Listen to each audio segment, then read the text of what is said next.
말씀 나누겠습니다. 로마서 13장 11절에서 14절 말씀인데요. 우리 함께 말씀 봉독하겠습니다.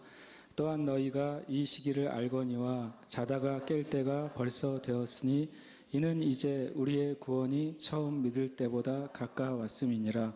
밤이 깊고 낮이 가까웠으니 그러므로 우리가 어둠의 일을 벗고 빛의 갑옷을 입자.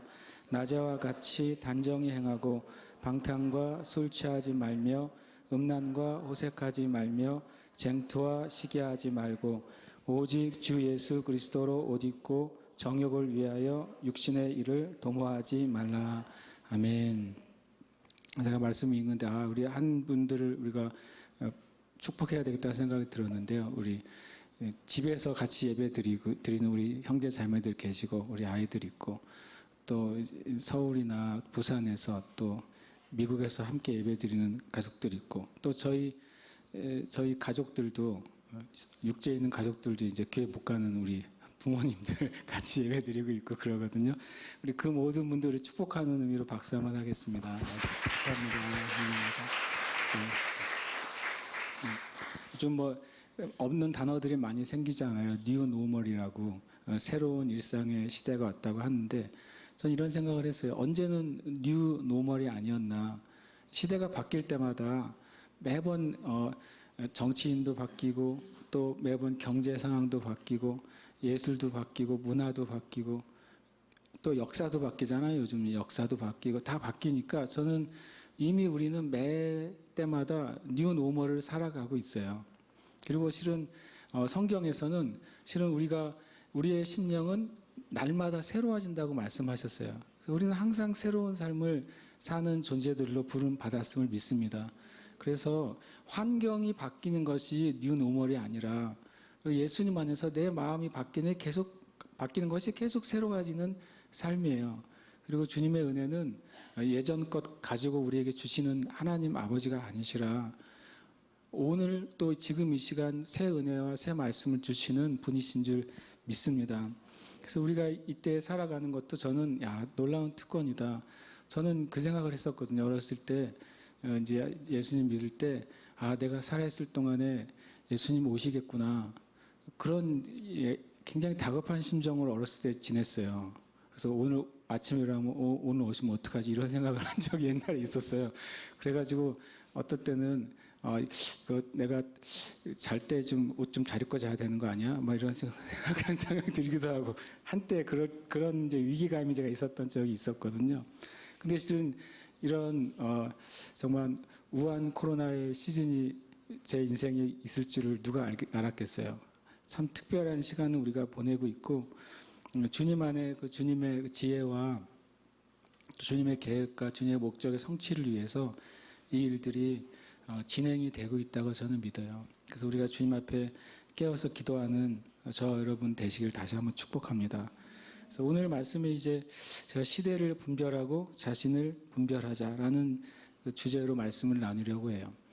어떻게 오늘 말씀에 계속 말씀을 따라 가다 보니까 딱 이 시기에 또 필요한 말씀 우리에게 주신다고 생각합니다. 이 11절부터 12, 13, 14절 4개의 절이잖아요. 이게 4개의 절인데 실은 어떤 면에서는 4개의 절이 같은 이야기를 한다고도 할 수 있어요. 왜냐하면 11절에 이런 말이 있죠. 자다가 깰 때가 되었다. 이렇게 말해요. 자다가 깰 때가 되었다.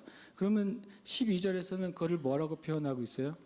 빛의 갑옷을 입을 때가 되었다라고 표현하고 있는 것이나 마찬가지라는 거예요. 너희는 이 시기를 알거니와 자다가 깰 때가 벌써 됐다라고 표현했고 12절에는 이 시기가 밤이 깊고 낮이 가까운 시기라는 거예요. 그러니까 우리가 어떻게 할 때가 된 거예요? 이 빛의 갑옷을 입어야 될 때다라고 말씀하고 있어요. 그러면 그때가 어떻게 행동해야 될 때냐라고 물어보면 똑같은 말이에요. 낮에와 같이 단정히 행할 때다. 낮에와 같이라는 말을 치면 조금 표준어는 아니거든요.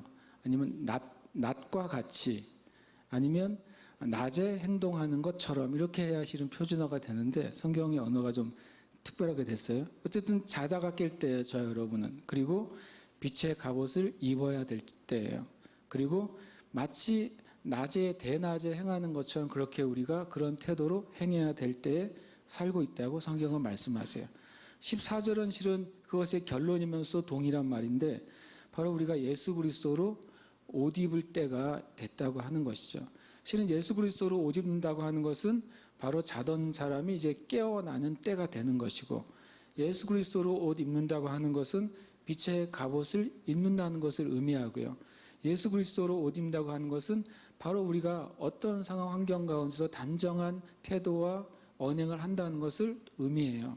그래서 이 네 절은 계속 제가 묵상을 하면서 참 사도 바울을 통해 주님이 주신 말씀이 되게 묘하고 신비하구나 하는 생각이 들었어요. 다른 단어, 다른 표현을 쓰는데 영적으로는 실은 마치 한 그 꼬치에 깨어지듯이 같은 말씀을 우리에게 계속 반복해서 말씀해 주시고 있고 그것을 확장시켜 주시고 있구나라는 생각을 갖게 돼요. 그래서 오늘 이 네 단어를 기억해야 돼요. 우리가 깨어야 될 때고, 무엇인가 우리가 새롭게 입어야 될 때고, 우리의 삶의 태도를 단정하게 바꿔야 될 때예요. 그리고 결국엔 그것은 우리가 예수 그리스도로 옷 입어야 돼요. 그러니까 이것이 우리의 오늘 말씀의 목표예요. 이 목표 중에 어떤 게 더 중요하냐라고 말할 수가 없어요. 왜냐하면 이것은 궁극적으로는 한 가지 목표이기 때문에 어떤 것이 순서고 중요하고 나중이 될 수도 없습니다. 결국엔 이 목표는 우리가 분별하고 분별을 통한 행동의 변화를 촉구하고 있는 거예요. 분별과 분별을 통한 행동의 변화가 뭐냐? 예를 들어서 제가 만약에 오늘 결혼식인데 아침에 턱시도를 아주 멋있게 입고 나가려고 준비했는데 보니까 날씨가 이제 폭우가 쏟아지게 생긴 거죠. 그러면 어떻게 해야 돼요? 벗고 갈 수는 없죠. 입긴 입어야 될 거 아니에요. 그러나 그것을 입고 갈 수는 없는 거죠. 그러니까 우리가 우리의 삶에 있어서 지금 내가 행해야 될 행동을 알아야 돼요. 그런데 내가 행동을 해야 될 내 영적인 상황, 또 이 역사적인 상황, 하나님이 하시는 상황을 분별해야 행동을 하는데 어떻게 행동해야 되는지를 깨닫게 된다는 거예요. 우리의 삶 가운데 이 분별 없이 행하는 행동, 때로는 그 행동이 신앙의 행동이고, 때로는 그 행동이 담대한 행동이고, 때로는 그 행동이 옳은 행동이라 할 때에도 어쩔 때는 그 열매가 없을 때가 있어요. 왜 그럴까요? 그것은 주님의 때와 때를 분별하지 않고 하는 행동은 실은 그 열매를 얻지 못하게 돼 있어요. 어떻게 그럴 수가 있습니까? 의로운 행동, 믿음의 행동, 담대한 행동을 했는데 어떻게 열매가 없을 수 있습니까? 라고 묻는다면 있어요. 성경은 그런 일을 많이 말씀하고 있어요. 아주 최고의 그 끝에 있는 그것은 뭐냐면 주님께서 마태복음 7장에서 뭐라고 말씀하시냐면 내 말을 듣고 행하는 자와 듣지 않고 행하는 자에 대해서 얘기합니다. 반석 위에 집을 지은 사람과 모래 위에 지은 사람 얘기를 하죠. 그러면서 예를 드시는 거예요. 마지막 때 누군가가 와서 나는 주님의 이름으로 권능을 행했습니다. 그랬어요. 주님의 이름으로 기적을 행했습니다. 주님의 이름으로 예언했고요. 주님의 이름으로 귀신을 쫓아냈습니다. 라고 말했어요. 권능을 행하는 것, 예언을 하는 것, 주님의 일이죠. 귀신을 쫓아내는 것 주님의 일이잖아요. 그리고 그 열매가 있었다는 거예요. 권능이 일어났고 예언이 성취됐고 귀신이 쫓겨나갔어요. 그런데 주님이 뭐라고 말씀하시냐면 불법이라고 그러셨어요. 일이 일어났는데도 주님이 불법이래요. 그러면 주님이 뭐라고 말씀하시냐면 불법을 행하는 자들아, 내가 너희를 도무지 알지 못하니 내게서 떠나가라. 지금 이 땅에 저와 같은 사역자들이 분별하지 않고 주님의 일을 하면 주님 앞에 가서 그 말을 듣게 될 거예요. 주님, 내가 주님의 이름으로 이런 역사를 이루었는데요. 그래서 주님이 너 나한테 듣고 한 거야? 너 나한테 묻고 한 거야? 그거 내가 하라고 해서 한 거야? 라고 물어봤을 때 제가 이렇게 말할 거예요. 주님, 그거 주님의 일인데요. 좋은 일이잖아요. 근데 주님은 그것에 타협이 없으시다고 성경에 말씀하신 거예요. 주님은 분명히 못을 박으셨어요. 내 말을 듣고서 그것을 따라 행하는 사람만 반석 위에 집을 짓는 거예요. 아무리 위대한 사역을 하고 아무리 선한 일을 하고 아무리 다른 사람이 인정받을 만한 일을 했어도 주님의 때에 주님이 하라고 하신 일을 하지 않는 것은 하나님의 나라에서는 카운트가 안 돼요. 셈이 안 돼요. 그것은 누구의 영광이 되기 때문에 결국에 자신의 영광이 되고 우리 자신의 바벨탑이 되는 거예요. 그래서 교회를 섬기면서도 또 선교를 하면서도 하나님의 일을 하면서도 잘못하면 우리 자신의 탑을 세울 수도 있는 것이 신앙의 생활이에요. 저와 여러분이 그래서 분별하고 그리고 깨닫고 하는 행동이 정말 열매를 맺는 열매란 삶이라는 거 우리가 더 깊이 새기게 되시기를 축복합니다. 어쨌든 우리의 목표는 자다가 깨는 거고 빛의 갑옷으로 입는 거고 단정히 행하는 거고 예수로 살아가는 거예요. 그것이 우리의 목표예요. 12장 13장이 바로 예수님 믿는 믿음으로 의롭게 된 사람이 어떻게 살아야 되느냐, 예수님 믿는 믿음으로 이제는 다스리는 삶을 살아야 될 그리스도인들이 어떻게 살아야 되는지에 대해서 일종의 신앙의 실천 강령을 말씀해 주고 있단 말이죠. 13장이 그 어느 정도 마무리를 할 때 마지막 마무리를 이렇게 말씀하고 있습니다. 말씀을 좀 따라가다 보면 또 너희가 이 시기를 알거니와 자다가 깰 때가 벌써 되었으니 이는 이제 우리의 구원이 처음 믿을 때보다 가까웠음이라 라고 말해요. 이 시기를 말씀하고 있어요. 시대를 분별하는 게 우선순위예요. 시대에 대한 분별을 제가 그냥 세 개를 적어놨죠. 역사에 대한 분별, 현재에 대한 분별, 미래에 대한 분별이 필요하다는 거예요. 역사에 대한 분별은 당연히 과거에 대한 분별이죠. 구약에 보면 많은 선지자들이 이스라엘 보고 돌아오라고 할 때마다 계속 부르짖는 말씀이 있어요. 이전에 너희 조상들에게 하나님의 하신 약속이 뭔지 기억하고 있니? 이전에 하나님께서 너희들을 이집트에서 출애굽시킬 때 하신 하나님의 권능과 역사를 기억하고 있느냐? 이전에 너희가 죄를 범했을 때 하나님이 용서해 주시고 회복하신 일을 기억하고 있느냐? 실은 이사야, 예레미야, 에스겔로 시작된 모든 선지자들의 모든 메시지의 전반부는 뭐냐면 역사를 기억하라는 거예요. 하나님이 너의 삶 가운데, 너희의 민족의 삶 가운데, 또 온 세계 가운데 하나님이 무슨 일을 행했는지를 좀 기억해라. 그것을 더듬어 봐라. 그 하나님이 지금도 살아계신다. 그 하나님이 지금도 동일하게 역사하신다. 그 하나님이 미래에도 동일하시고 미래에도 역사하신다. 만약에 과거에 고치셨던 하나님이라면 지금도 고치실 것이고 미래도 고치실 것이다. 과거에 계시를 주신 하나님이라면 지금도 계시하시고 미래도 계시하실 것이다. 하나님은 동일하신 하나님이라는 사실을 계속 반복해서 실은 선지자들은 외쳐요. 그런데 얼마나 두렵냐면, 왜 두렵냐면 그렇게 외쳐도 그 이스라엘 백성이 눈과 귀가 어두워서 그 과거를 기억하지 않는 거예요. 기억하지 않는 게 아니라 기억하기를 거절하는 것이죠. 우리의 마음이 닫혀 있으면 과거를 기억하는 걸 거절해요. 우리 대한민국은 역사를 분별해야 돼요. 반만년 역사인데 제가 자주 말씀드리잖아요. 반만년 역사 가운데 우리는 9,930년을 노예처럼 살았어요. 대한민국이라는 나라가 시작된 게 70년밖에 안 됐잖아요. 9,930년을 아주 0.1%의 귀족과 그 지배자들만 잘 먹고 잘 살았고 나머지 99%는 거의 민족 전체가, 국민 전체가 노예처럼 살아왔던 그 민족이 한민족이에요. 가만히 생각해 보세요. 그렇잖아요. 한 번도 이 대한민국이라는 나라가 스스로 완전한 주권을 가졌던 적이 역사에 없어요. 다 외세에 의해서 계속 영향을 받아왔어요.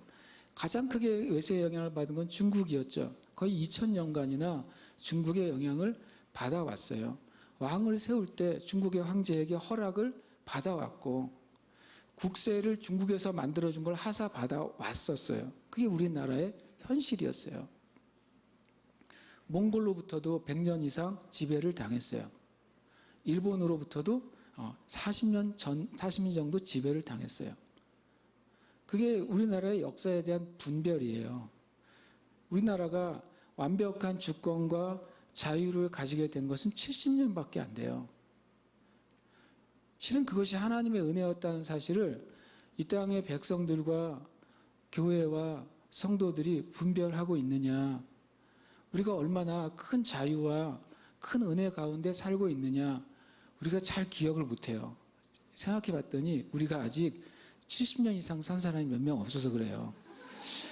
우리가 무드셀라처럼 한 900년 살았으면 소리 앉아서 옛날에 조선 때 이랬잖아, 그때보단 지금이 훨씬 좋잖아 라고 말할 텐데, 우리가 수명이 너무 짧아져 가지고 과거의 일을 기억하지 않고, 또 과거의 일을 기록할 때도 이 사람은 이렇게 기록하고 저 사람은 저렇게 기록해요. 세종대왕을 온 우주의 최고의 왕으로 기록한 역사도 있고, 세종대왕 때문에 실은 우리나라의 평민들이 노비가 됐다는 기록을 말하는 분도 있고, 그러니까 역사는 계속 다른 얘기를 하고 있어요. 그러니까 분별하기가 어려워요. 그러나 한 가지는 분별해야 돼요. 저와 여러분의 시기가 하나님의 은혜로 진짜 진정한 자유와 주권을 누리는 유일한 시기에 살고 있다는 사실이요. 반만년의 역사 가운데 전쟁이 없이 70년을 지낸 유일한 시기에 우리가 살고 있다는 거예요. 그게 역사에 대한 분별이에요. 그리고 그것은 이 땅에 복음이 들어오고 교회가 세워진 이후에 일어난 일이라는 사실이요. 그것을 우리가 기억해야 돼요. 정치적인 것, 경제적인 것, 문화적인 것, 그것을 따지기 전에 이 역사 전체에 하나님의 은혜가 지금 어쩌면 저와 여러분의 시기에 제일 큰 은혜 가운데 있어요. 그거 잊어버리면 이스라엘 백성들처럼 역사를 분별하는 지혜를 상실하는 거예요. 우리는 이 시기가 더 문제가 엄청 많고, 또 윤리적으로도 가정적으로도 교육적으로도 정치적으로도 경제적으로 너무너무 어려워요. 맞죠? 그런 면이 얼마든지 있을 수 있죠. 그러나 한편으로는 진짜 큰 은혜 때 우리가 살고 있어요. 먼저 그것을 감사하고서 그 다음에 교회가 이때 가운데 어떻게 서 있어야 되는지, 또 주의 성도들이 이때 가운데 어떤 모습으로 서 있어야 되는지를 우리는 분별하는 거예요. 과거가 명확해져야 지금 내 있는 자리가 명확해지잖아요. 여러분, 이 역사와 현재와 미래에 대한 분별은 여러분 자신에 대해서도 곰곰이 생각해 봐야 돼요. 내가 살아온 삶을 전에도 한번 그 말씀을 드렸는데 많이 순종을 안 하셨을 테니까 오늘 집에 가서 그래프를 그리세요. 이렇게 세로축, X축, Y축을 딱 그려놓은 다음에 위에다가는 10, 20, 30, 100점까지 세로를 그려놓으시고, 왼쪽으로는 1살부터 하면 너무 많으니까 5살, 10살, 15살, 20살 쭉 해놓고 내가 한번 생각해 보는 거예요. 내 인생이 이때쯤에 내 영의 상태가 몇 점이었을까 한번 생각해 보는 거죠. 재산 상태를 쓰지 마시고 영의 상태를. 이때는 정말 주님 알기 전이면 뭐 바닥을 치고 있었겠죠. 주님을 알고 전인데도 주변에 그리스도인들이 많았다. 그건 약간 그래도 어둠 가운데 빛이 비치는 시기였겠죠. 저 옛날에 한번 해봤어요. 그랬더니 어떤 시기에 제가 제 삶이 이 마이너스에서 플러스로 가더라고요. 결국엔 제가 주님을 만난 시기가 제 영의 삶에 빛이 비치는 시기가 맞더라고요. 그리고 그 시기는 놀랍게도 신앙적인 신앙 외적인 삶에도 그대로 영향을 주고 있다는 것을 제가 발견했어요. 제 삶에도 훨씬 더 하나님의 풍성함과 은혜가 풀어지는 시기가 내 심령에 빛이 비춰지는 시기와 함께 가는구나 라는 사실을 깨닫게 되는 것이죠. 그럼 여러분 자신의 역사, 여러분 자신의 현재를 우리가 보게 돼요. 하나님 안에서 우리가 발견해야 돼요. 그래야 내 삶의 미래에 대해서 소망을 갖거나 예측을 하거나 주님께 뭐 할 수 있어요? 구할 수가 있죠. 그냥 무조건 주시옵소서. 장원에 보면 그런 말이 있어요. 거머리에겐 2딸이 있으니 무조건 다오 한다고. 그 구절 읽어보셨어요? 왜 거머리에겐 2딸이 있을까? 거머리는 빨판이 위아래로 2개가 있거든요. 거머리는 붙으면 일단 뱉는 법이 없어요. 빨아들이잖아요. 거머리에겐 2딸이 있어서 계속 빨아들이기만 하는 거예요. 우리의 인생이 때때로는요, 하나님 앞에 달라고만 해요. 근데 뭘 달라고 그러는지도 몰라요. 내가 진짜 내 인생에 진짜 필요한 게 무엇인지를 모르니까 계속 구하기는 구하는데 그것을 내가 얻었을 때 정말 내 영과 내 인생에 진짜 유익한지를 알지 못한 채 구하는 거예요. 마치 죄송하지만 거머리처럼. 우리의 심령이 그래요. 우리의 정욕이 그러거든요. 우리의 육신의 욕구가 마치 거머리처럼 그냥 무조건 빨아들이기만 바래요. 그것이 독인지 약인지 그것이 나를 죽이는 것인지 살리는 것인지 내 인생에 정말 유익한지 무익한지를 생각해 볼 겨를이 없는 거예요. 남들이 다 추구하면 나도 추구하고 남들이 있어야 된다고 말하면 나도 있어야 된다고 말하는 거죠. 저와 여러분이 이 세대를 분별할 뿐만 아니라 우리 자신을 분별해야 진짜 바른 삶 위에 살 수 있어요. 지금은 그것을 엄청나게 요구받고 있어요. 그래서 저는 주님께 감사해요. 야, 이제 강제 훈련을 시키는구나. 아무도 안 하니까. 말을 안 들어먹으면 어떻게 해요? 이제 혼나면서 배워야 되잖아요. 지금 전 온 열방이 주님 그렇게 강제 훈련을 받고 있다고 생각해요. 또 23절에 보면 자다가 깰 때라고 말하고 있어요. 이 자다가 깬다는 표현이 밤에 자다가 깨라는 소리냐? 아니에요. 그러면 뭐 다 처리해야죠. 이게 슬럼버라고 되어 있더라고요. 왜냐하면 낮잠을 말해요. 그러니까 실은 일해야 될 때 자고 있는 걸 말하는 거예요. 정신 차려야 되는데 졸고 있는 걸 말하는 거예요. 운전하는 사람이 만약 운전하다가 존다. 그러면 어떻게 해야 돼? 자다가 깨야 되는 거죠. 아주 정밀한 기계를 만지고 있는 사람이 졸고 있다 꾸벅꾸벅. 그러면 그 기계가 자기 손을 뚫을 수도 있는데 정신을 차리고 깨어 있어야죠. 이 자다가 깰 때는 일상적인 삶을 살지 말라는 의미가 아니에요. 맨날 밤새서 철야하라는 의미가 아니에요. 혹 그렇게 주님께 부르심을 받은 사람이 있을 수도 있다고 저는 생각해요. 그렇게 주님이 부르셨으면 그렇게 하시면 돼요. 그러나 이것은 우리의 삶 가운데 마치 낮잠을 자듯이 중요한 순간에 졸듯이 아니면 내가 집중해야 될 때 내 마음을 어딘가에 빼앗겨 버리듯이 그럴 때 깨어 있어야 된다라고 말씀하고 있는 거죠. 자다가 깰 때 이것은 진짜 실제를 분별하고 그것에 대해서 반응하라는 의미예요. 원래 의미가. 진짜 실제가 무엇일까? 나의 삶의 진짜 실상이 무엇인가? 내 삶의 진짜 실제 모습이 무엇인가를 분별해라.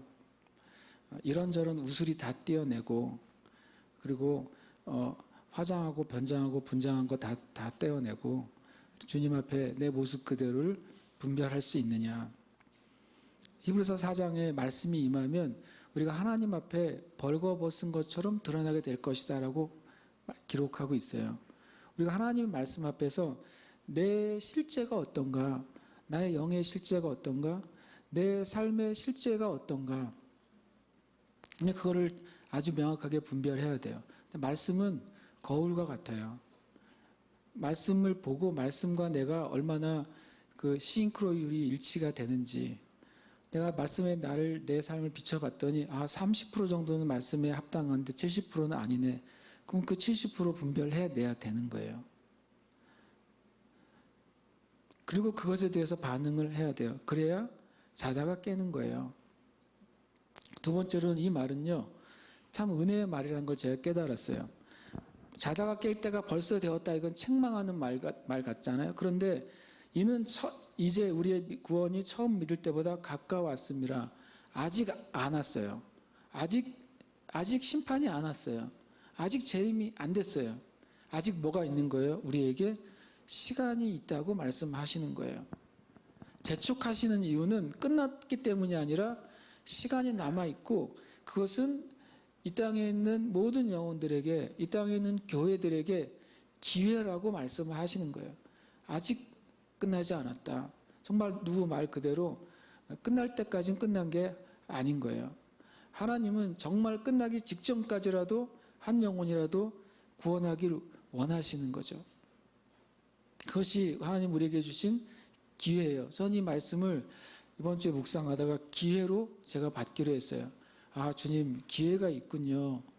나에게도 기회가 있고 우리 교회에게도 기회가 있고 이 대한민국과 열방에도 기회가 있는 거군요. 우리가 깨어 일어난다면 기회를 우리가 얻을 수 있겠군요라는 묵상을 갖게 됐어요. 12절에는 밤이 깊고 낮이 가까이 왔으니 그러므로 우리가 어둠의 일을 벗고 빛의 갑옷을 입자. 오늘 말씀 이 네 구절은 참 막 마음에 암송을 해야 되겠다고 하는 그런 마음이 드는 구절들이에요. 밤과 낮을 비교해 주고 있어요. 그래서 밤은 뭐고 낮은 뭘까요? 밤은 역사의 마지막 순간이에요. 역사가 지금 밤의 끝을 향해 가고 있다는 것이죠. 근데 그것은 낮은 뭐예요? 낮은 주님의 재림의 때 혹은 주님의 심판의 때 또는 우리에게 있어서는 영원한 천국의 때가 낮이에요. 그러니까 인간의 역사는 성경은 뭐라고 말하고 있어요? 밤이라고 말씀하시는 거예요. 인간의 역사는 밤이에요. 밤인 줄 알고 살아야 돼요. 밤인 줄 알고 눈을 크게 뜨고 분별하며 살아야 되는 거죠. 왜 밤이냐고, 왜 나를 밤에 태어나게 하셨냐고 우리가 원망하고 주님께 따질 일이 아니에요. 왜냐하면 죄 지은 인간의 역사는 밤이거든요. 영적인 어둠이에요. 그러나 주님 분명히 밤이 깊어지고 낮이 가까워지고 있다고 말씀하세요. 마태복음 24장은 주님이 마지막 때에 대한 많은 진리를 말씀하시고 저는 24장 25절 저한테 굉장히 크게 다가왔던 시절이 있어요. 뭐라고 말하냐면요. 보라, 내가 너에게 미리 말하였노라. 주님이 그러세요. 주님이 말씀하신 거, 나 이미 다 말했다. 분명히 말했어. 어떤 일이 일어날 건지 분명히 말했고 너희가 어떻게 행동해야 할지 분명히 말했다.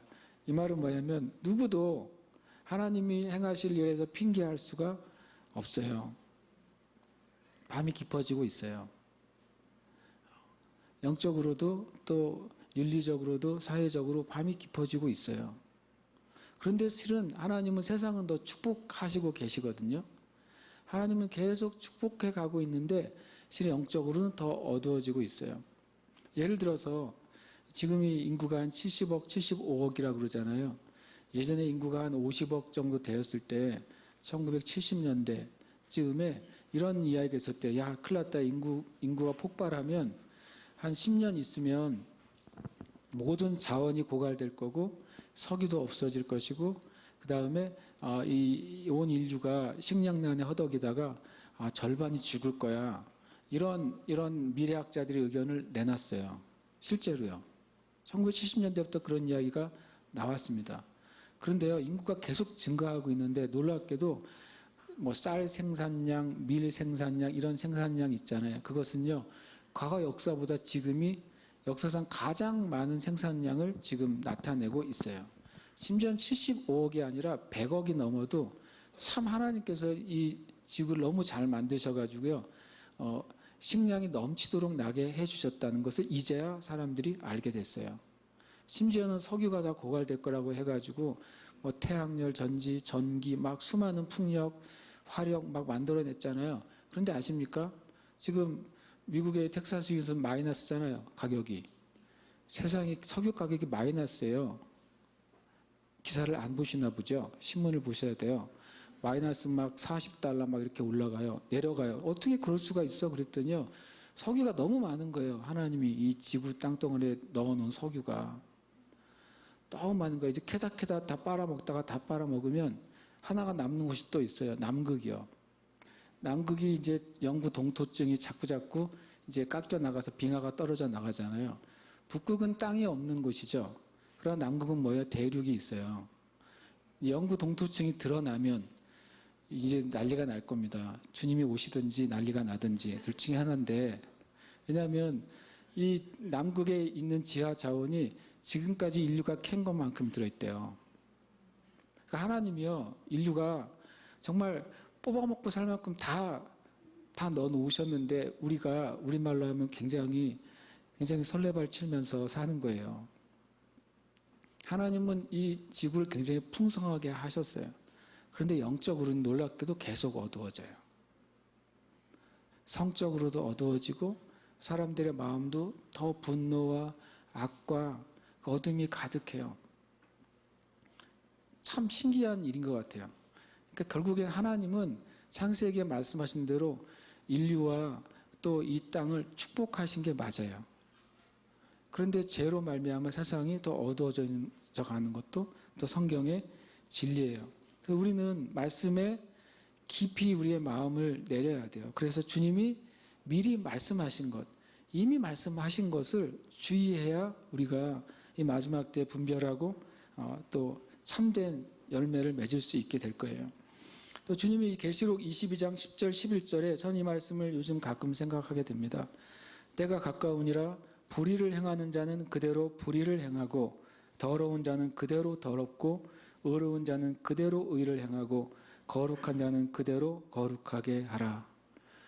굉장히 한편으로는 약간 실망스러운 말씀이었어요. 계시록 22장은 성경의 마지막 장이잖아요.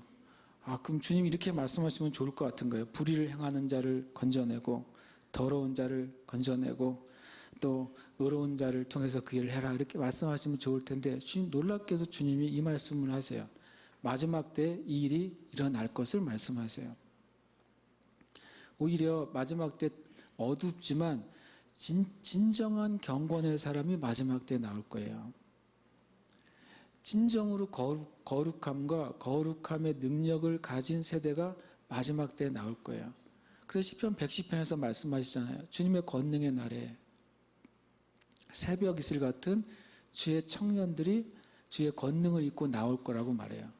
주님의 권능의 날은 주님이 재림하시는 날인데 그때는 영적으로는 가장 어두워지는 때예요. 그런데 오히려 그때 진정한 주님의 권능을 입은 주님의 사람들이 그 새벽의 태로부터 태어날 것이다. 이렇게 말씀하고 있어요. 저와 여러분이 이 시대에 살고 있잖아요. 한편으로는 놀랍도록 어두워지는 시대에 살고 있어요. 우리가 신문이나 뉴스를 접할 때마다 과거에는 상상할 수 없었던 죄와 또 사람들의 기준들이 무너지는 것을 우리는 계속 보고 있어요. 그것을 볼 때마다 우리가 무슨 생각을 하게 됩니까? 저는 오히려 이것은 주님이 이미 말씀하셨구나. 그러나 오히려 이때 우리가 또 내가 이 땅의 교회가 진짜 어떻게 권능을 입게 될까? 진짜 어떻게 거룩함을 입게 될까? 저는 그것에 초점을 더 맞추고 기도하고 싶어요. 진짜 권능이 나타나야 불의 가운데 죄 가운데 있는 자들이 그나마 빛을 보고 돌이킬 수 있잖아요. 진짜 거룩한 사람들이 일어나야 정말 육적이고 정욕적이고 완전히 동물적인 삶을 살아가는 이 세대의 사람들이 진짜 거룩이 뭔지 볼 수 있게 되잖아요. 우리는 더 기도해야 돼요. 주님, 우리가 이 마지막 때에 진짜로 거룩과 거룩의 능력을 가진 교회와 세대들로 일어나도록 우리는 기도해야 됩니다. 12절에 또 어둠의 일을 벗고 빛의 갑옷을 입자고 말씀하고 계세요. 에베소 5장 11절에 보면 너희는 열매 없는 어둠의 일에 참여하지 말고 도리어 책망하라 그랬어요. 어둠의 일이 뭐냐? 몰래 하는 일이냐? 그게 아니에요. 어둠의 일은 주님이 보시기에 열매가 아닌 일은 다 어둠의 일이에요. 그 대낮에 하는 일이든 뭐 수십 수백만 명이 보는 일이든 상관없어요. 뭐 1억 명이 보는 유튜버도 상관없어요. 그 열매가 성경에서 말한 선한 열매, 빛의 열매, 성령의 열매가 아닌 것은 다 뭐예요? 어둠의 일이에요. 그건 다 어둠에 속한 일이에요. 온 세상이 칭찬하더라도 그것은 하나님이 인정하시지 않을 일은 어둠에 속한 일이에요. 저와 여러분이 그 어둠의 일을 벗어야 되지 않겠습니까? 내가 즐기고 좋아하는 일인데 하나님이 그거 아닌데 라고 하실 일이 있다면 이제 벗어야죠. 주님이 그렇게 말씀하고 계신 거예요. 에베소 6장 10절 11절에 보면 빛의 갑옷을 입는 것을 이렇게 설명하고 있어요. 끝으로 너희가 주 안에서와 그 힘의 능력으로 강건하여지고 마귀의 간계를 능히 대적하기 위하여 하나님의 전신갑주를 입으라. 하나님 전신갑주 우리가 많이 알죠. 머리에서부터 발끝까지죠. 궁극적으로는 머리에서 발끝까지 진리로 옷 입는 걸 말해요, 실은. 그런데 여기에 하나님의 전신갑주를 입으라라고 말할 때 하나님의 전신갑주의 목적은 뭐예요? 마귀의 간계를 대적하기 위한 거라고 기록되어 있어요. 하나님의 전신갑주의 목적은 마귀의 간계를 대적하는 거예요. 그리고 마귀의 관계가 뭐예요? 속임이죠, 속임. 성경적으로는 미혹이에요. 온전한 복음이 아닌 가짜 복음, 이것이 관계예요. 온전한 진리가 아닌 희석된 진리, 이게 바로 미혹이고 바로 마귀의 관계예요. 진짜인 것 같지만 진짜가 아닌 가짜, 그것이 마귀의 관계예요. 전신갑주의 목적은요, 그것을 분별해내서 그것을 대적하는 걸 말해요. 대적은 뭘로 하죠? 대적은 말로 하는 거예요. 들어오지 마라고 말로 하는 거예요. 거짓말을 하면 나 네 말을 믿지 않아, 이게 대적이에요. 나는 그것을 허락하지 않고 받아들이지 않아 라고 말하는 것이죠. 전신갑주는 궁극적으로는 그것이 머리서부터 구원의 투구, 가슴의 흉배, 그 다음에 믿음의 방패, 말씀의 검, 진리의 허리띠, 복음으로 예비한 신. 순서는 제가 오진우 순서로 말했어요. 위에서부터 아래로. 그것 결국에 뭐냐면 진리예요. 진리. 진짜 진리로 나의 구원을 방해하는, 또 구원받지 못했다고 하는, 구원을 잃어버릴 것이라고 하는 그런 관계를 우리는 대적해야 돼요. 우리는 진리로 우리의 양심, 우리의 감정, 우리의 지성, 우리의 판단력을 흐리게 하는 모든 말씀들을 진리의 호신경이죠. 호신경으로 우리 가슴을 막아내야 돼요. 우리에게 끊임없이 나오는 그 부정적인 말들, 불신앙의 말들, 믿음의 말이 아닌 저주의 말들을 우리 믿음의 방패로 그것을 막아내야 되는 거예요. 오직 말씀으로만 대적해야 돼요. 예수님이 마귀에게 시험 받으실 때 마귀를 번개로 내리쳐서 죽이지 않으셨고요. 말씀으로 대적하셨어요. 우리도 우리의 삶 가운데 마귀의 거짓말들이 여러 가지 환경과 상황과 모습으로 들어올 때 미디어의 모습을 가지고 들어올 수도 있죠. 음악의 모습을 가지고 들어올 수도 있죠. 영화나 드라마나 읽는 책의 모습으로 들어올 수도 있어요. 그때마다 우리는 진리로 그것을 거절하고 그것을 내 생각과 마음 가운데서 쫓아내야 돼요. 그것이 전신갑주인 것이에요. 그래서 그 전신갑주는 무슨 역할을 하느냐? 이 10절에 보면 주 안에서와 그의 힘으로 강건하게 대해줘요. 우리가 강해지는데 전신갑주는 도움을 주는 거예요. 또 능력의 근원은 바로 예수님 안에 있다는 사실을 우리는 분명히 다시 한번 보게 되는 거죠. 빛의 갑옷은 진리로 옷 입는 걸 말해요. 고린도서 6장 7절에 다시 한번 그걸 이렇게 말씀하고 있어요. 진리의 말씀과 하나님의 능력으로 의의 무기를 좌우에 가지고, 좌우에 뭐가 있어요? 전신갑주에 의하면 한쪽은 믿음의 방패, 한쪽은 성령의 검, 말씀이죠. 결국엔 말씀은 진리이고 믿음은 능력이라고 우리에게 가르쳐 주는 거예요. 여러분과 저에게 있어서 이 말씀만이 진리예요. 그러니까 말씀만이 기준이라는 거예요. 저 여러분이 생각하는 거 어떤 식으로 생각해야 되느냐? 우리 말씀을 찾아봐야 돼요. 어떤 식으로 말해야 되느냐? 말씀을 찾아봐야 돼요. 어떤 식으로 결정을 해야 되느냐? 말씀을 찾아봐야 돼요. 왜냐하면 그것이 진리이기 때문에. 그럼 우리의 삶에 어떤 것을 돌파하고 이기는 힘은 어디서 오느냐? 믿음에서 오는 거예요. 저 여러분이 굳은 믿음이 굳어지고 강해질수록 우리의 삶에 능력이 나타나게 돼 있어요. 하나님의 모든 능력은 믿음을 통해서 나타납니다. 우리가 이 말씀을, 진리와 이 말씀으로 우리의 옷을 입게 되시길 축복합니다. 13절에 보면 낮에와 같이 단정 행하고 방탕과 술 취하지 말며 음란과 호색하지 말며 쟁투와 시기하지 말라고 말하고 있어요. 여기서 단정이란 단어가 되게 핵심의 키워드인데, 단정히 행한다? 단정히 옷을 바로 입으라는 소린가? 우리 이렇게 단정의 의미를 그렇게 유추하게 되잖아요. 근데 단정이란 단어를 좀 찾아봤어요. 이스케모노스라는 헬라어를 사용하는데, 이 단정이란 단어가 재미있는 의미예요. 예의 바르게, 점잖게, 그리고 정직하게라는 뜻이에요. 낮에 행동하는 것처럼 우리가 실제 삶에서 영적으로 예의 바르고 점잖고 정직하게 행하라는 거예요. 반대로 시커멓고 검고 아무도 보지 않는 상태에 있으면 내가 이렇게 남들이 보지 않기 때문에 이렇게 행동하지 않아도 내가 드러나지 않을 것이라고 행동하는 것이죠.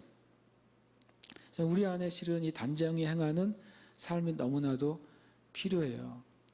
무엇보다도 이것은 사람 앞에서가 아니라 하나님 앞에서 내 생각과 말의 이런 태도를 가지고 있느냐. 이런 태도를 갖고 있는 것이 그냥 중요한 게 아니라 이런 태도를 잃어버릴 때 어떤 일이 벌어진다고 성경은 말하면 방탕하게 될 거라고 말하는 거예요. 술 취하는 삶에 들어가게 될 것이라고 말하는 거예요. 음란과 호색에 빠지게 될 거라고 말하는 거예요. 우리가 너무 많은 일이 일어나가지고 잊어버렸지만 N번방 사건을 알잖아요. 평소에는 아주 멀쩡한 사회적인 인사들이 그 인터넷이라는 창구를 통해서 정말 악하고 더럽고 추악한 일에 연결되어 있었다고 하는 사실을 우리는 보게 되고, 더 안타까운 것은 그 일들을 20대 초반에 정말 청년들이 주도하고 있었다는 사실을 우리는 보게 돼요. 실은 영적인 단정함은 이 시대에 희귀한 일이에요. 희귀합니다. 제가 보기엔. 혼자 있을 때 자기의 마음가짐과 태도를 유지할 수 있는 사람은 제가 보기엔 희귀해요. 왜냐하면 그런 태도를 혼자 있을 때 유지하려고 하면 사람들은 그것을 무엇으로 여기기 때문에 그러냐면 일종의 스트레스로 여기기 때문에 그래요. 직장에서만 이렇게 하면 됐지, 교회에서만 이렇게 하면 됐지, 내가 사람들하고 모일 때는 그렇게 행동하면 됐지, 나 혼자 있을 때는 그런 거 좀 벗어버리고 자유롭게 돼야 되는 것 아니야? 그것이 이 세대의 메시지예요. 일종의 스트레스가 되는 거죠. 그래, 우리는 스트레스를 받는 삶을 살라고 말씀하시는 게 아니잖아요.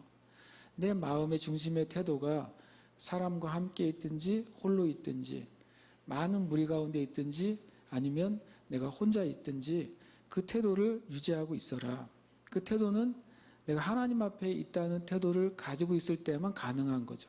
그렇지 않으면 불가능한 태도예요. 그래서 주님께서 우리에게 요청하고 계세요. 베드로전서 4장 3절에 보면 이렇게 말씀하세요. 같이 이 말씀 한번 읽어보고 싶어요. 함께 읽겠습니다. 시작. 너희가 음란과 정욕과 술 취함과 방탕과 향락과 무법한 우상 숭배를 하여 이방인의 뜻을 따라 행한 것은 지나간 때로 조카도다. 아멘. 따라해 보시겠어요? 지나간 때로 조카도다.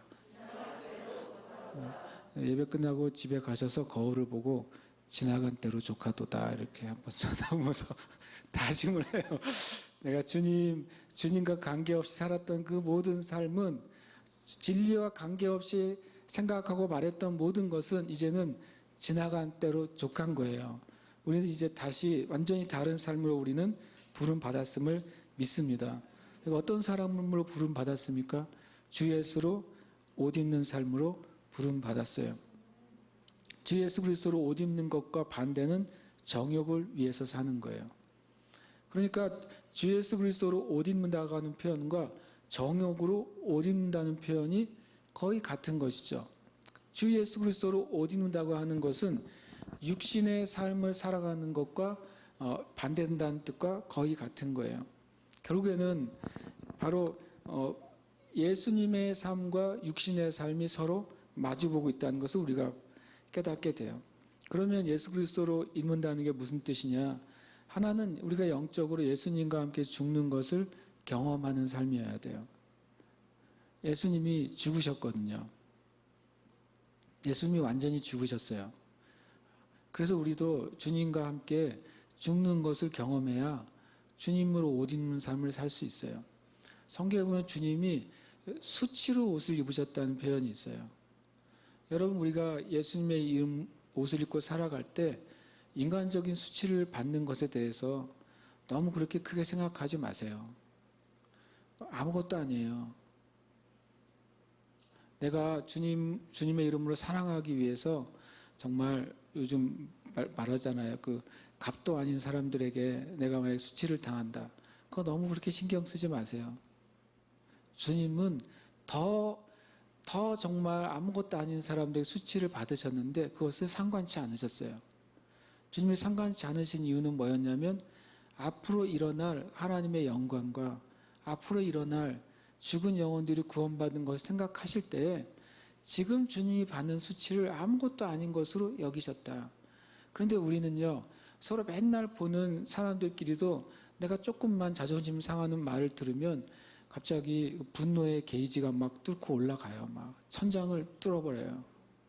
견딜 수가 없어요. 그 말 한마디가 마치 내 존재를 부정하는 것 같이 느껴져요. 그런데 한번 생각해 보면 아무것도 아니거든요. 어떤 사람이 나보고 이 바보야 병신아 그렇다고 해서 내가 바보입니까? 병신입니까? 아니잖아요. 나는 주님의 자녀예요. 주님이 나를 끊임없이 사랑하시거든요. 나는 영생을 가진 사람이고 나는 천국을 소망하고 살아요. 온 세상이 나를 비웃고 욕하고 저주해도 그거 나하고 상관이 없는 거예요. 이것은 세상적인 정신승리를 말하는 게 아니에요. 저는요. 왜냐하면 우리를 향한 진짜 말이 아닐 때에는 우리는 그것 때문에 마음을 상해야 될 하등의 이유가 없다는 거예요. 우리는 진리 안에 있는 것이죠. 예수님과 함께 우리의 자아와 우리의 정욕과 우리 아주 인간적인 자존심을 죽어야 돼요. 죽고 나면 얼마나 편하겠어요. 찔러도 괜찮은 거예요. 우리 삶 가운데 예수 그리스도로 옷 입는 것은 먼저 주님과 함께 우리의 육적 자아가 죽는 경험을 하는 거예요. 그렇게 되면 정말 자유 가운데 우리가 들어가게 돼요. 그 다음에 예수 그리스도로 옷 입는 건 새 사람이 되는 거예요. 성경은 여러 번 이 새 사람이 되는 것을 얘기하고 있어요. 옛사람을 벗어버리고 심령이 새롭게 되라고 주님이 말씀하고 있어요. 그리고 실제로 우리는 예수님 믿은 다음에 새 사람이 되었고 또 새 사람이 되어야 돼요. 처음에 새 사람이 되었다는 표현은 우리는 더 이상 죄에 의해서 정죄받고 심판받은 영의 상태가 아니에요. 우리는 거듭났고 의롭게 된 사람이 되었습니다. 아멘이십니까? 마귀가 이것 가지고 여러분을 괴롭힐 때는 대꾸를 하지 마세요. 가짜는 말이니까. 이미 우리는 예수님에서 거듭났는데 이미 하나님이 하신 일을 마귀가 되돌릴 수 있겠어요? 할 수 없는 일이잖아요. 우리는 그 부분에서는 실은 오히려 마귀에 대해서 무시해야 돼요. 우리는 거듭났으며 의롭게 되었으며 구원받았고 영생을 소유했다. 이것은 그냥 사실인 거예요. 그러나 또 한편은 새 사람이 되어야 돼요. 우리의 육에 속한 것, 우리의 혼에 속한 정신과 우리의 감정과 삶에 속한 것은 반드시 진리에 의해서 변화받아야 돼요. 그것은 점진적으로 이루어지지만 우리는 주님 안에서 그것을 우리는 추구하고 쫓아가야 돼요. 그것이 예수 그리스도로 옷 입는 삶의 일부분이에요. 또 하나 이 말씀은 좀 참 중요한 말씀인데요. 골로새 3장 10절에 보면 이런 말씀이 있어요. 새 사람을 입었으니 이는 자기를 창조하신 이의 형상을 따라 지식에까지 새롭게 하심을 입은 자니라. 골로새 3장에서 우리가 예수님 믿고 새 사람이 되었다고 말하는데 새 사람의 종착점, 새 사람의 마지막 그 큰 그림의 상태가 뭐라고 말하고 있냐면 지식에까지 새롭게 되는 거라고 말하고 있어요. 굉장히 중요한 표현이에요. 그래서 제가 괄호에 영적 지성이라고 말했어요. 때론 요즘은요 지적인 영성이 엄청나게 인기를 누려요. 성경을 굉장히 멋있는 스토리텔링을 해가지고 책을 쓰면 사람들이 굉장히 은혜를 받아요. 성경의 어떤 문장을 현대적으로 굉장히 우아하고 고상하게 표현하면서 사람들에게 다가가면 굉장히 사람들이 그것을 영적이라고 생각해요. 그것은 영적인 게 아니에요. 그것은 지적인 영성이에요. 지성을 영성이라고 착각하는 거예요. 그러면 그런 지적인 영성은 누구만 영성을 누리게 돼요? 지적으로 탁월한 사람들만 영성이 있다고 느껴지게 되는 거예요. 말을 잘하거나 글을 잘 쓰거나 표현력이 좋은 그리스도인들은 영적인 사람으로 여겨지게 되는 거예요. 아닙니다. 성경의 영성은 그게 기준이 아니에요. 저는 제 과거 가운데 영성이 있는 사람들을 생각해 보면 죄송하지만 목사님들도 계시고 교수님들도 계시겠지만 저는 어린 시절에 다니던 교회 권사님들이 1순위로 떠올라요. 실제로 전 그렇게 떠오릅니다. 아, 내가 생각하기에 진짜 깊은 영성을 가진 분이 누굴까? 저는 어린 시절에 밤새 교회에서 기도하시는 그 권사님들 저는 얼굴도 떠올라요. 이 지적 영성을 영성이라고 생각하는 시대에 우리는 살고 있어요. 마귀가 그렇게 했다고 저는 믿어요. 심지어는. 똑똑한 그리스도인이 영적인 그리스도인이 돼버렸어요. 절대로 그렇지 않습니다. 영성은 똑똑한 것과 관계가 없어요. 오히려 반대예요. 진정한 영성이 그 사람의 지성을 바꿔가요. 표현력은 고급스럽지 않은데 진리를 말하는 사람들이 있어요. 그런 사람들이 진짜 영성을 가진 사람이고 마음에 있는 진짜 순전한 말을 전하는 사람들이 있어요. 그 사람들이 진짜 영적 지성을 가진 사람들이에요.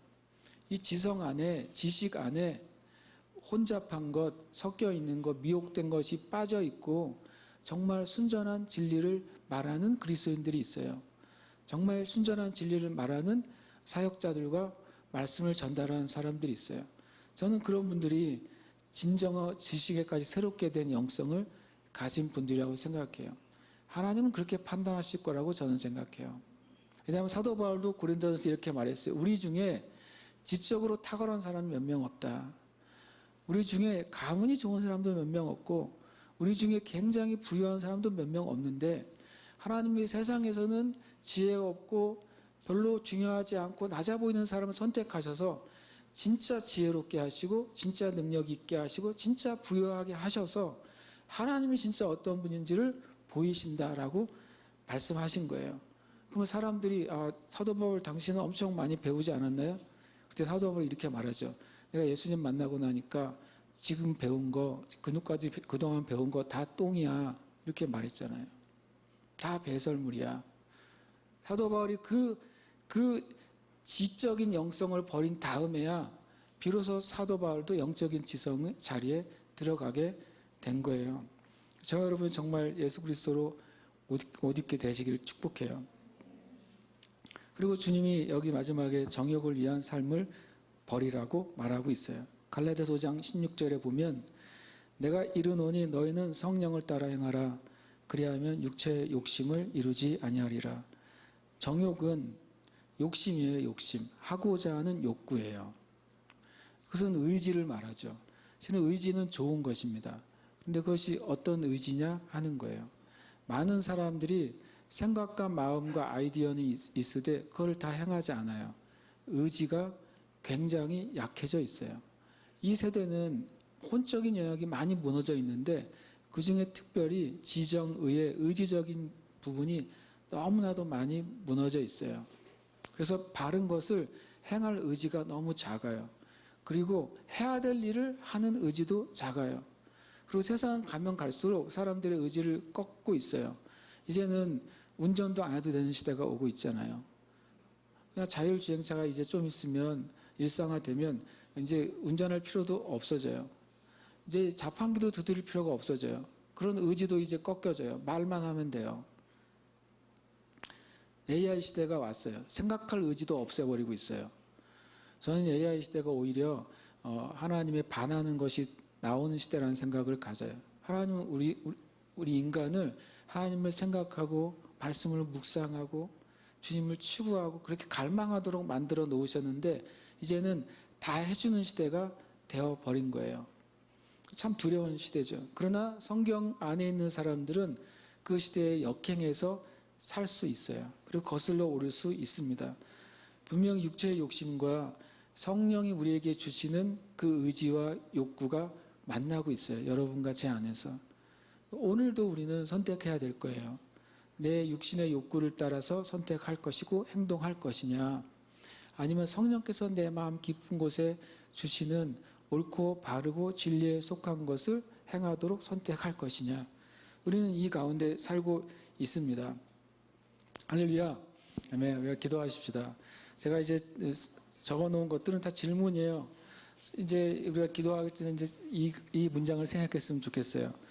저와 여러분은 자고 있습니까? 깨어 있습니까? 또는 내가 입고 있는가? 벗고 있는가? 우리는 낮에 사는가? 밤에 사는가? 나는 지금 누구에게 복종하는가? 내 육신에 복종하는가? 예수 그리스도께 복종하는가? 마지막으로 실은 내가 하는 일은 누구를 위해 하는 거냐 하는 거예요. 여러분, 제가 5가지 질문을 적어놨는데 이 질문에 우리가 주님 앞에 응답해야 돼요. 이 질문에 답을 해야 돼요. 오늘 제가 우리 아이들이랑 줌으로 이제 설교 말씀을 전하는데 카드를 3개를 집으로 보내줬잖아요. OX 카드하고 손바닥 저요 카드인데 문제를 제가 냈어요. 그래서 이사야는 유다 사람일까요? 이스라엘 사람입니까? O는 이스라엘, X는 유다. 그랬더니 유다를 X라고 그랬더니 애들이 이스라엘 사람이라고 손드는 거 있죠. 이사야는 유다 사람이 유다 선지자인데 그걸 보면서 우리가 무슨 질문이든지 답을 해야 될 때가 됐어요. 기권은 없어요. 저 여러분의 삶의 이 5가지 질문, 주님, 나는 내가 깨어야 될 때 깨어 있습니까? 주님, 내가 진짜 진리로 예수 그리스도로 있고 있습니까? 내가 주님 앞에 낮에 살고 있습니까? 내가 정말 육에 복종하는가? 진리와 예수 그리스도에게 복종하는가? 내가 하는 이 일이 진짜 누구를 위해 일하고 있는지 내가 알고 있는가? 우리가 함께 이 시간 여러분 자신이 이 질문에 좀 대답하시면서 우리가 기도하십시다. 함께 기도하겠습니다. 아버지 하나님, 감사합니다. 우리 가운데 주님 이 말씀을 주시고 질문을 주셔서 감사합니다. 오늘 우리에게 주님께서 계속 말씀하십니다. 분별의 시기가 되었다고, 깨달아야 될 시기가 되었다고, 우리가 결정해야 될 시기가 되었다고, 우리의 삶에 주님 선택해야 될 시기가 되었다고, 그냥 이대로 흘려보내지 않아야 된다고 지금 말씀하십니다. 아버지 하나님, 아버지 하나님, 아버지 하나님, 은혜를 베풀어 주시옵소서. 아버지 하나님, 은혜를 베풀어 주시옵소서. 아버지 하나님, 은혜를 베풀어 주시옵소서. 하나님 아버지, 깨닫는 마음을 주시옵소서. 깨닫는 마음을 주시옵소서. 깨닫는 마음을 주시옵소서. 주님, 우리 자신을 향해서 깨닫고 우리 주변을 둘러싸고 있는 이 역사와 민족을 향해서 깨닫고 교회에 주신 상황을 깨닫고 하나님 우리의 생각과 행동을 결정하게 해주시옵소서. 주님, 내가 어떤 삶을 주님 앞에 살아야 될 것인지 결정하게 해주시옵소서. 내 삶의 길이 무엇인지 결정하게 해주시옵소서. 내 삶의 틀이 무엇이어야 되는지 결정하게 해주시옵소서. 나의 하루가 어떻게 주님 앞에 드려야 되는 드려져야 되는지 결정하게 해주시옵소서. 주님 앞에 우리의 마음 다시 한번 드리게 해주시고 우리의 생각 온전히 드리게 해주시고 우리의 뜻을 주께 온전히 드릴 수 있도록 주의 은혜를 베풀어 주시옵소서. 주님, 구하오니 은혜 가운데를 이끌어 주시옵소서. 가장 선한 길로 이끌어 주시옵소서. 가장 지혜로운 길로 이끌어 주시옵소서. 가장 영광된 길로 우리를 이끌어 주시고 가장 진리가 되는 길로 우리를 이끌어 주시옵소서. 우리에게 주신 참 귀한 날, 우리에게 주신 귀한 인생, 존귀한 삶의 삶 가운데서 무엇을 선택하고 행해야 될지 깨닫도록 역사해 주시옵소서. 하나님 앞에 우리가 순종하며 복종하며 엎드린 자가 되도록 주의 은혜 내려 주시옵소서. 주의 거룩한 길로 우리를 이끌어 주시옵소서. 새롭게 하여 주시옵소서. 할렐루야. 주님 찬양합니다. 주님 감사합니다.